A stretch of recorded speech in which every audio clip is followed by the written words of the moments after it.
Trump under historic scrutiny. I personally approved the decision to seek a search warrant in this matter. A newly released search warrant shows former President Trump is under investigation for possibly violating the Espionage Act. The FBI, reportedly looking for nuclear documents, removes boxes of classified information from Trump's Mar-a-Lago home. How do you feel, Mr. Trump? How do you feel? Meanwhile, in a separate investigation, Trump pleads the fifth, what his growing legal challenges mean as he weighs running for president again. Plus, if you are smuggling a child, then we will prosecute you. The 18-month investigation into the Trump administration's traumatizing policy of family separation. Next. This is Washington Week. Corporate funding is provided by Consumer Cellular. Additional funding is provided by Ku and Patricia YUEN through the YUEN Foundation, committed to bridging cultural differences in our communities. Sandra and Carl DELAY-MAGNUSON. Rose HIRSCHEL and Andy SHREEVES. Robert and Susan Rosenbaum. The Corporation for Public Broadcasting.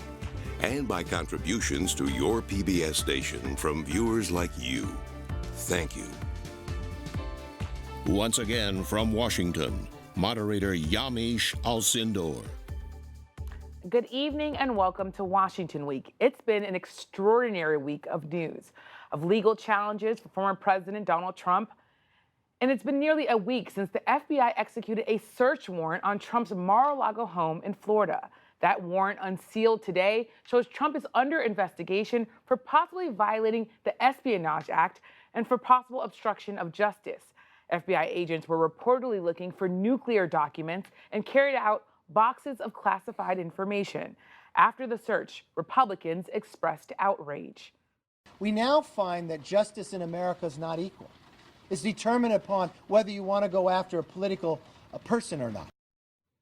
On Thursday, the Attorney General made a rare public statement. Upholding the rule of law means applying the law evenly, without fear or favor. Under my watch, that is precisely what the Justice Department is doing. Former President Trump is defending himself today. In a statement, he said, quote, number one, it was all declassified. Number two, they didn't need to seize anything. They could have had it anytime they wanted without playing politics. Of course, something that the DOJ takes issue with. Joining me tonight to discuss this big news week and more, Evan Perez, CNN's senior justice correspondent. And joining me in studio, Robert Costa. He's chief election and campaign correspondent for CBS News and co-author with Bob Woodward of the book Peril. He's also, of course, a former moderator of Washington Week, so we're so happy to have him back in the table. And also, we have Phil Rucker, the deputy national editor for the Washington Post. Thank you all for being here. Evan, of course, this is a huge week, a huge moment for our country when we've never seen the home, the residence of a former president searched. We're also using words like nuclear documents and Espionage Act. Talk a little bit about what led to this search, why this search happened, and also what did federal officials obtain based on your reporting? Well, yeah, I mean, it's an extraordinary thing for the FBI to take a step like this, and I think it's important for people to sort of understand, despite what the former president is saying and his team are saying, which is that they've been very cooperative, the record seems to indicate that there's been some very contentious discussions between his lawyers and the Justice Department that were increasingly getting contentious before we get to this point. And you heard this from the Attorney General. He said in his remarks, he said that this step was only taken after less intrusive means were exhausted, and those less intrusive means were subpoenas. They actually served a subpoena. We didn't know this.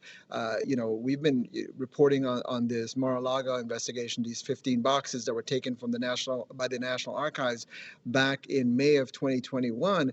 We've been looking into this, and everything we've heard from the Trump team was, everything is fine. There's nothing going on. It turns out They were the subject of a subpoena. In June, the agents went there and retrieved documents that were classified.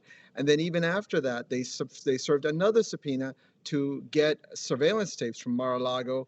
And then, of course, the search that happens on Monday. So in context, it means that this has been a building process before they took this unprecedented step of doing this search. And of course, today we learned there's nearly 33 a list of 33 items here, 11 sets of documents that were various levels of classification, including top secret SCI. This is the highest level.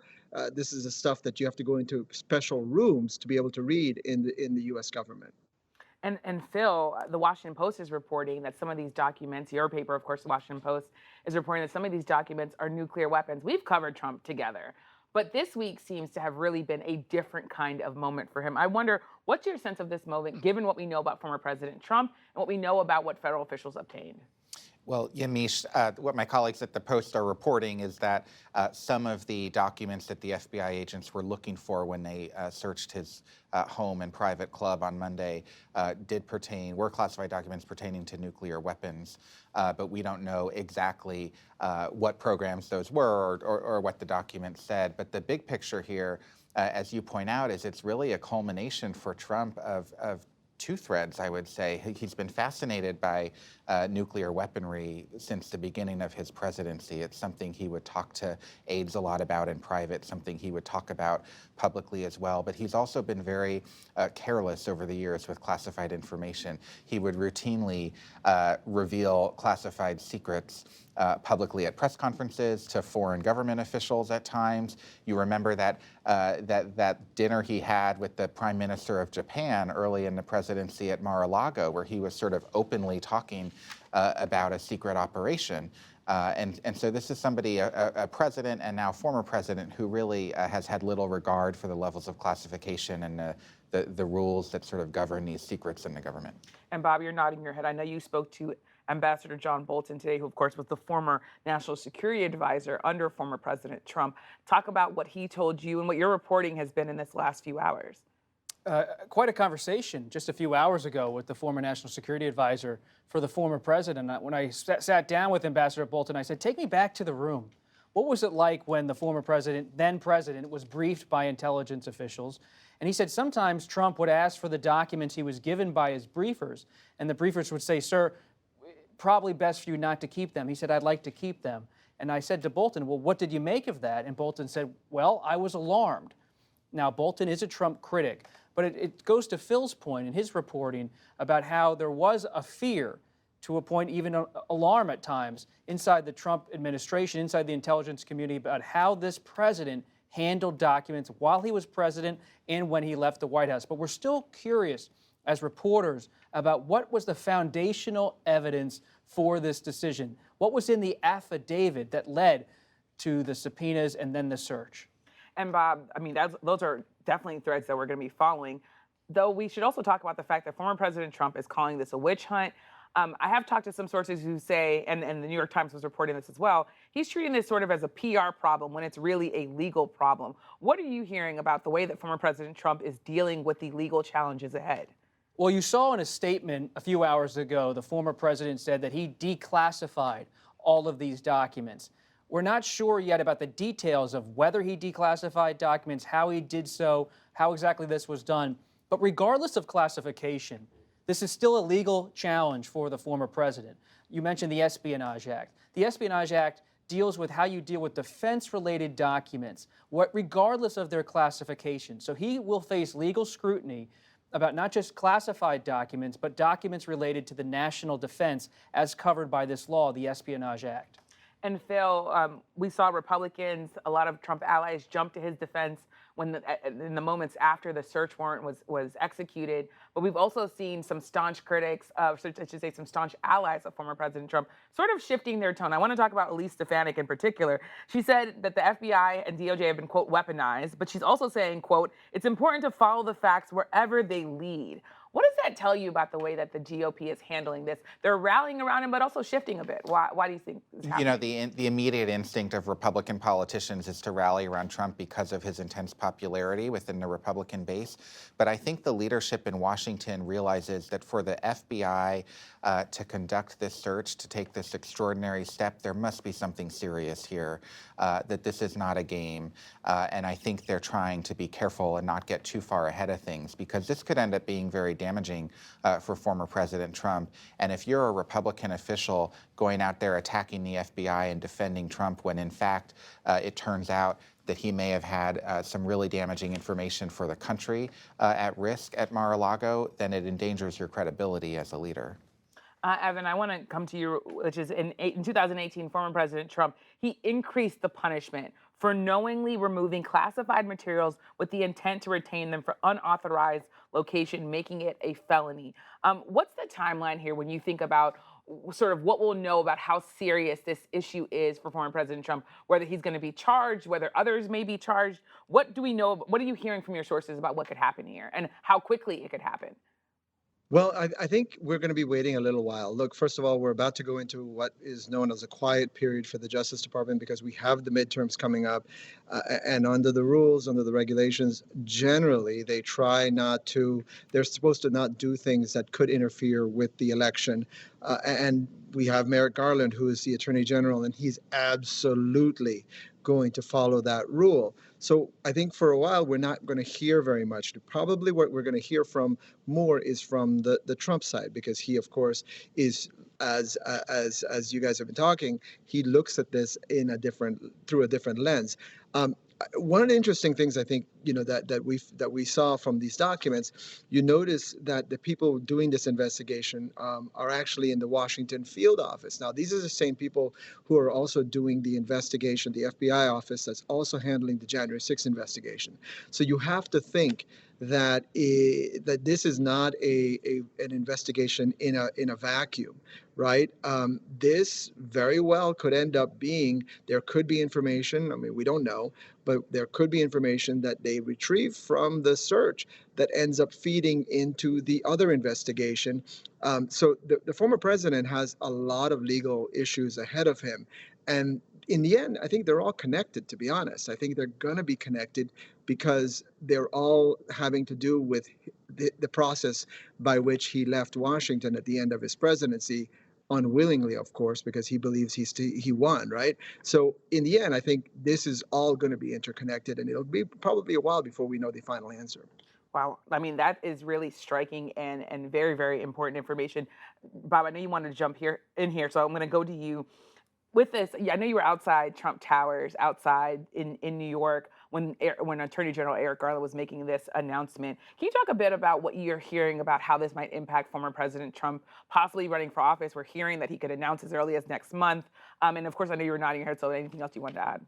Yamiche, it was such a historic week to have someone who almost landed on the Supreme Court, who's known for his low-key personality, Merrick Garland, the Attorney General, step out and talk about an ongoing investigation about a former president and an FBI raid, a search at his home.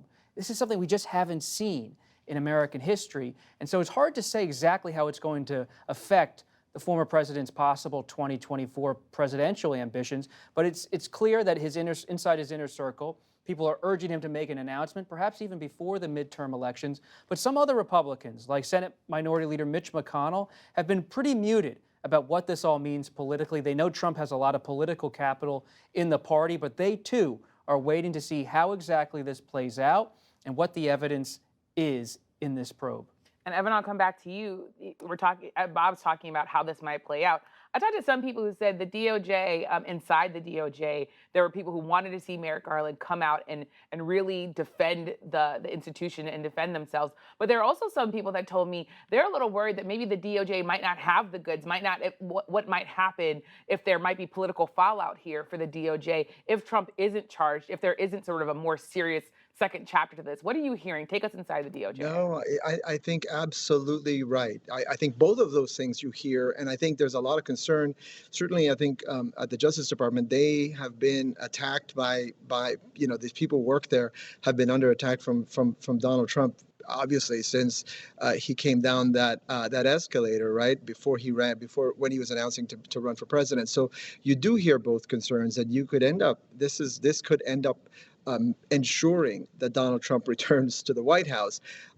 In the end, though, I think, the people who work there, they believe that, they got to follow the law. They got to figure out whether there's a violation here and whether there's a case that they can bring. Not only this one, but also having to do with the effort to impede the peaceful transfer of power. Yeah. Those are two very serious things that they just feel they cannot turn away from. And yeah, I mean, they were very concerned for a while there because the former president had the field to himself for about 72 hours, setting the narrative, saying that there was evidence planted. So I think by and large, they viewed that it was important for the Attorney General to go out and Yeah. say something. And I only have a couple minutes left, but we have to talk about two other big things. Trump pled the fifth in a separate investigation, Phil. What do you make of that? Well, my immediate thought is thinking back to all those political rallies in his campaign when he would mock other people for pleading the fifth, and he pleaded the fifth so many times in succession earlier this week in that New York courtroom. Look, it's a sign that he's not willing to cooperate with this investigation into his businesses, but it's a reminder for all of us that he is in legal jeopardy on multiple fronts. In New York for his businesses, in D.C. not only for the use of classified documents, but for the fake elector scheme, and down in Georgia, where the state authorities are honing in a really serious way regarding his handling of the election aftermath there. And Phil, we would be maybe talking about this big bill that Democrats got across the finish line, except that we have all this news to cover. So where does this leave President Biden and Democrats who really wanted to spend this week taking a victory lap? It's a giant question mark, frankly. I mean, this has been probably the best 10 days of Biden's presidency in some time, and yet it's been washed out of the headlines because of this Trump investigation. And I think the question for Democrats is, can they build on the substantive accomplishments of this bill to message to voters who are very concerned about the economy, obviously, and concerned about a number of fronts as well. So what that looks like in a campaign context after Labor Day when the messages start to hit the airwaves. And last 30 seconds to you, what do you make of sort of where this is politically with Biden and Trump now in the news? To build on Phil's point, as reporters, I think we need to be careful, because we couldn't have predicted what happened in Kansas in recent weeks with the vote supporting the position on abortion rights. We didn't see the former president was going to invoke the fifth and then have an FBI search at his home. We don't know what's on the horizon necessarily. We know the kitchen table issues like the economy, always front and center. But in a tumultuous political time like this, I'm holding back on any predictions. Yeah. Well, thank you so much to Evan, to Bob, to Phil for joining us and for sharing your reporting. This week, I also want to highlight some incredible reporting in The Atlantic by reporter Caitlin Dickerson, who joins me now. She spent 18 months investigating the Trump administration's family separation policy. Caitlin, what's the most important thing that people need to take away from your reporting? I think the most important takeaway from my reporting for me is that in an administration like that of Donald Trump's, the ostensible agnostic moderates and their views and their actions are just as important as people who have really hawkish views. Stephen Miller, President Trump's chief immigration advisor, and another advisor, Gene Hamilton, who worked for the Department of Homeland Security and later Justice Department, they pushed aggressively and really without, they were just completely unabashedly for this policy to be put into place. But they also got buy-in from people who told me they really didn't believe in separating families, who said that, they thought somebody else was going to push back and prevent this from happening, or said, this idea sounded so outlandish, I just never thought it would go anywhere. And Stephen Miller and others who had these very harsh views, they needed the buy-in from those moderates, or they at least needed those moderates to stay quiet for this policy to be put into place. And it took, what you're saying, basically more than just Stephen Miller and Donald Trump to carry this out. There's also this idea that taking away children was the intent of the policy. It wasn't just sort of a consequence. How did you prove that? What did your reporting show? So there's evidence before, during, and after zero tolerance that family separations were the goal for those who are pushing most harshly for it. The first piece of evidence comes from Tom Homan, the head of ICE under Trump, whose idea it was to separate families, and he told me that that was his goal. But it also comes out of documents I obtained through FOIA, records that show, especially when early separations were happening, they were referred to very baldly as such in government documents. And then it was only later that the conversation changed. The administration started to argue that they were really only hoping to prosecute parents and not separate them. But then the last piece of evidence comes after separations had taken place, when documents show government officials worked to keep those families apart even longer after the prosecutions were complete. And you report that they sought to obscure the sort of original intent of this. Talk a bit about that reporting and sort of how you were able to get people to explain to you how they were trying to hide this at one point. Sure. So when the idea to separate families was first presented to Kirstjen Nielsen, she was DHS secretary under President Trump when zero tolerance was ultimately put into place, she rejected it right away. She said, my predecessor, John Kelly, said no to this idea. I agree with him. We're not doing it. But instead, another version of family separations was presented to her. She was told, like we were just talking about, that, we just want to prosecute adults who are crossing the border and, who shouldn't be let off the hook simply because they're doing so with their children. And, she was also told that this had been done before, which wasn't true. And she was assured by not only, again, sort of the more hawkish people in the White House, but also by these career bureaucrats who'd served under both Democrats and Republicans. They assured her that systems were in place to prevent prolonged separations from happening, and it wasn't true. Yeah. And there is this lasting impact, the lasting trauma that you really detail so deeply here, especially as we know hundreds of families remain separated. What did you learn about the lasting trauma and also the real-time trauma? The real-time trauma, was documented for me or detailed for me by a government official who was a Salvadoran consular official who watched separations take place. And she reaffirmed what families have been saying for years, that children and their parents were screaming and crying and asking for information about what was going on. And they were given almost no information. If anything, they were told something very simple, like, we're under orders from Donald Trump to take your kids away. She said she's still haunted by the cries of the separated children in those detention centers. These families are still really struggling today. Some have filed lawsuits for damages against the government. Many have said to me that they just are looking for an official apology, which they haven't received. But I think more than anything, what I hear from separated families is they want an assurance this will never happen again. And of course, we don't have an assurance like that. There's no law preventing it. And in fact, many of the people who pushed for family separations during the Trump administration told me they still thought it was a good idea, and they would potentially be interested in re-implementing it. And it's incredible reporting, Caitlin, in The Atlantic, one of the longest pieces ever published. So congratulations on that. But also, you just detail this so deeply. People should definitely go and take a look at that article. So thank you, Caitlin. And don't forget to stick around for the Washington Week Extra. We'll dive even deeper into Caitlin's reporting on family separations. Find it on our website, Facebook, and YouTube. And before we go, tune in Saturday to PBS News Weekend to see how one teenage Afghan refugee is pursuing her dream to become a musician. Thank you for joining us. I'm Yamiche Alcindor. Good night from Washington. Corporate funding for Washington Week is provided by... For 25 years, Consumer Cellular has been offering no-contract wireless plans designed to help people do more of what they like. Our U.S.-based customer service team can help find a plan that fits you. To learn more, visit consumercellular.tv. Additional funding is provided by Ku and Patricia YUEN through the YUEN Foundation, committed to bridging cultural differences in our communities. Sandra and Carl DeLay-MAGNUSON, Rose HIRSCHEL and Andy SHREEVES, Robert and Susan Rosenbaum, the Corporation for Public Broadcasting, and by contributions to your PBS station from viewers like you. Thank you.